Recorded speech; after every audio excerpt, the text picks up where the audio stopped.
আসসালামু আলাইকুম, কেমন আছেন সবাই? আশা করি সবাই ভালো আছে। সিম্পল কুকিং বাই আশাতে সবাইকে স্বাগত জানাচ্ছি। আজকে আমি আপনাদের মাঝে খুবই মজাদার একটি রেসিপি শেয়ার করব, চিকেন উইংস ফ্রাই। এটা কিন্তু বাচ্চাদের খুবই পছন্দ, আশা করি আপনাদেরও ভালো লাগবে। চলুন এবার মূল রেসিপিতে যাওয়া যাক। তার জন্য নিয়েছি চিকেনের উইংস, আমি ভালো করে ধুয়ে পরিষ্কার করে নিয়েছি। এবার ম্যারিনেট করে নেবার পালা। তার জন্য একটি বাটিতে 1/3 কাপ হালকা গরম দুধ আমি অ্যাড করেছি। তারপর এখানে 1 টেবিল চামচ ভিনেগার অ্যাড করেছি। অ্যাড করে হালকাভাবে নেড়েচেড়ে একটি বাটার মিল্ক তৈরি করে নেব। তারপর এখানে অ্যাড করে দেব 1 চা চামচ ডার্ক সয়া সস। তারপর অ্যাড করে দেব 1 চা চামচ টমেটো সস। তারপর এখানে অ্যাড করেছি 1 চা চামচ লাল মরিচের গুঁড়া। তারপর এখানে অ্যাড করেছি 1/2 চা চামচ রসুন পাউডার, 1/2 চা চামচ আদা পাউডার। আপনারা চাইলে এখানে কিন্তু বাটাটাও ব্যবহার করতে পারেন। অ্যাড করে দেব স্বাদ মতো লবণ। লবণটা অবশ্যই বুঝে শুনে দিতে হবে, কারণ সয়া সসের মধ্যে কিন্তু অনেকটা লবণ থাকে, তার জন্য। তারপর ভালো করে আমি মিশিয়ে নিচ্ছি।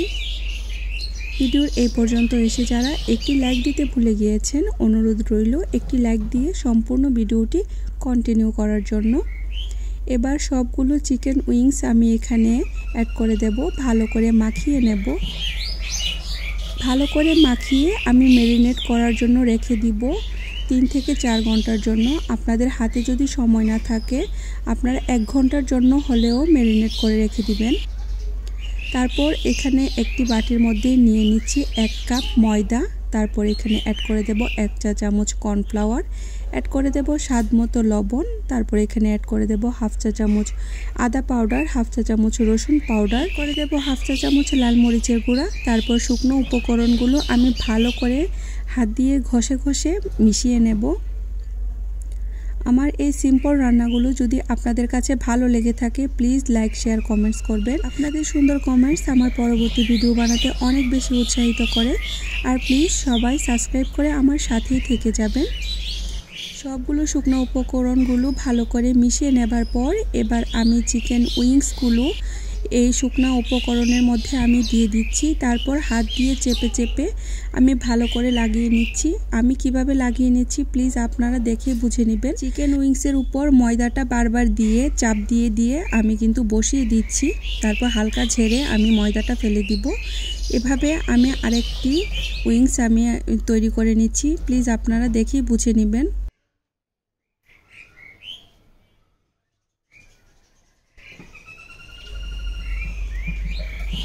এবার ভাজার জন্য একটি প্যানের মধ্যে তেল দিয়ে দিচ্ছি 1.5 কাপ। তারপর তেল যখন গরম হয়ে আসবে, চুলার আঁচ প্রথম অবস্থায় মিডিয়াম টু লোতে রেখে আমি ভেজে নেব 10 মিনিট। তারপর উল্টিয়ে আমি চুলার আঁচ মিডিয়াম টু হাইতে রেখে ভেজে নেব 5 মিনিট। এভাবেই আমি লাল লাল করে ভেজে নেব চিকেন উইংসগুলো। এটা কিন্তু বাচ্চাদের খুবই পছন্দ। এভাবে একবার হলেও বাসায় তৈরি করে দেখবেন, খেতে কিন্তু খুবই সুস্বাদু হয়। আশা করি বাচ্চারা খুবই পছন্দ করবে। প্রথম অবস্থায় চুলার আঁচ মিডিয়াম টু লোতে রেখে ভাজার ফলে কিন্তু দেখা যাবে যে চিকেন উইংসগুলো ভেতরে অংশটা খুব সুন্দরভাবে সেদ্ধ হচ্ছে। তারপর মিডিয়ামে রেখে ফ্রাই করলে কিন্তু খুব সুন্দর মচমচা হবে, তার জন্য মিডিয়ামে রেখে আমি ফ্রাই করে নিয়েছি। এভাবেই তৈরি করে নিন মজাদার চিকেন উইংস ফ্রাই। আশা করি আপনাদের ভালো লেগেছে। খুবই সিম্পলভাবে দেখানোর চেষ্টা করেছি। একটা চিকেন উইংস আমি আপনাদেরকে ভেঙে দেখাচ্ছি। দেখুন ভিতরটা কতটা জুসি হয়েছে, উপরের অংশটা খুবই ক্রিস্পি হয়েছে। খুবই সিম্পলভাবে দেখানোর চেষ্টা করেছি। আশা করি আপনাদের ভালো লেগেছে। আজকে এই পর্যন্ত। পরবর্তী নতুন আরেকটু রেসিপির সাথে দেখা হবে ইনশাআল্লাহ। সবাই অনেক বেশি ভালো থাকবেন। আল্লাহ হাফেজ।